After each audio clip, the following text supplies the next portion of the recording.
ایک بادشاہ کو جنگل میں سفر کرتے ہوئے ایک سانپ نے ڈس لیا۔ شاہی طبیب اپنی تمام تر کوششوں کے باوجود زہر کو جب بادشاہ کے جسم میں پھیلنے سے نہ روک پایا تو زاروں قطار رونے لگا۔ اتنے میں ایک درویش سا شخص وہاں آیا۔ بادشاہ کو زہر کے ڈر سے تڑپتے ہوئے دیکھا تو بادشاہ کی ٹانگ پر سانپ نے جہاں ڈسا تھا تھوک کر بھاگ گیا۔ بادشاہ کے سارے ساتھی بادشاہ کی فکر میں تھے، اس لیے دیوانے کی اس حرکت پر کوئی بھی درویش کے پیچھے اسے گرفتار کرنے نہ گیا۔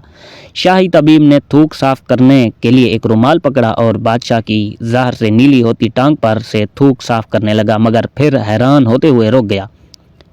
اس نے انگلی سے تھوک کو سانپ کے ڈسے پر اچھی طرح مل دیا، جس سے فوراً ہی زہر کا اثر ریل ہو گیا۔ بادشاہ ہوش میں آئے اور جب انہیں درویش کے تھوک کے قصے کا پتہ چلا تو بادشاہ نے فوراً حکم دیا کہ اس درویش کو فوراً ڈھونڈ کر حاضر کیا جائے۔ سپاہی چاروں طرف پھیل گئے اور تھوڑی ہی دیر میں درویش کو ایک درخت کے نیچے جا لیا اور پکڑ کر بادشاہ کے سامنے پیش کر دیا۔ بادشاہ نے ادب سے درویش سے کہا، ہم گناہ گاروں کی آنکھ آپ کو پہچان نہ سکی، جس کے لیے میں معذرت چاہتا ہوں۔ آپ سے درخواست کرتا ہوں کہ میری طرف سے یہ قیمتی پوشاک اور عربی گھوڑا قبول کیجیے۔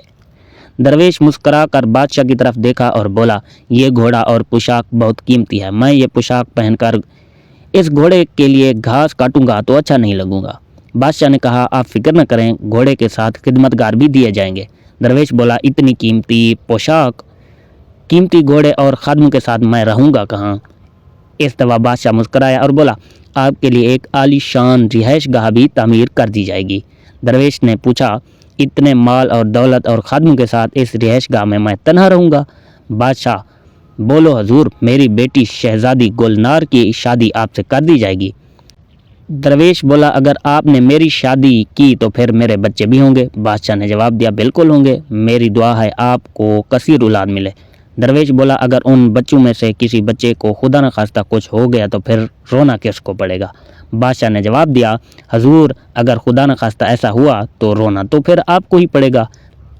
درویش مسکرا کر بولا، اگر یہ سارا کچھ لے کر بھی مجھے رونا ہی پڑے گا تو بادشاہ سلامت، آپ اپنا گھوڑا اور قیمتی لباس واپس لے لیں، میں اپنی درویشی میں خوش ہوں۔